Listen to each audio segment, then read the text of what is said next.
Limutokir nga pala kabayan. So tatanggal tayo ng front bumper ng Toyota Corolla. So paano tanggalin kabayan? Watch and learn kabayan. Pero bago ang lahat kabayan, huwag kalimutang mag-subscribe at i-click ang notification bell for more car body repair tutorial and tips kabayan.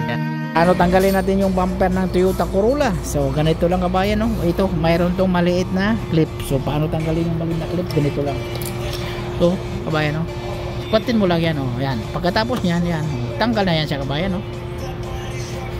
Oh, di ba? Maliit lang yan siya kabayan, pero very importante yan sa sasakyan lang Toyota Corolla matibay ito. Tapos sa baba niyan, tulad ng sinabi ko, pag Toyota Corolla, mga 10mm yan sa lahat yan.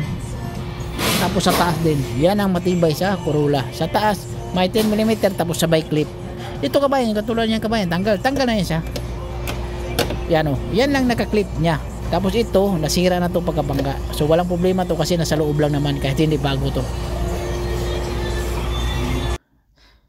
Sa gilid tayo kabayan, umpisa naman tayo sa kabilang gilid. So clip, yung malit na clip, tapos sa baba iikot mo yung flat screw, tapos sikwatin mo.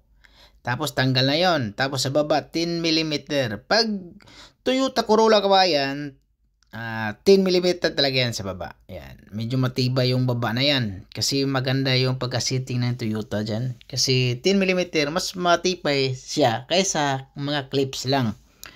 Yan. Puro 10mm yan siya dyan. Tapos sa taas naman, sa grill, so tatanggalin muna natin yung nakita mo yung logo na one, tatanggalin muna natin yan. So, 10mm sa gitna, tapos clip sa gilid, clip sa gilid. Tatanggalin natin yan kabayan. Yan o. O minsan mahirapan ganun kasi yung clip matibay, tapos sa baba mayroong clips. Yan o, di ba? Tanggalin yung clips, tanggal na siya. Ganun lang kasimple kabayan, tanggalin natin yung front bumper ng Toyota Corolla. Kahit wala pang 1 minute yung kabayan, kayang-kaya tanggalin yan. Sabihin natin 1 minute yan lahat. O, di ba? Ganun lang kasimple. Tapos yung headlight, kailan tanggalin natin? Palitan natin ng bago yan. Bagong headlight yan kabayan kasi basag din yan. Tapos yung fender, bago din yung fender. Huwag kalimutang mag-follow at mag-subscribe kabayan. Maraming salamat.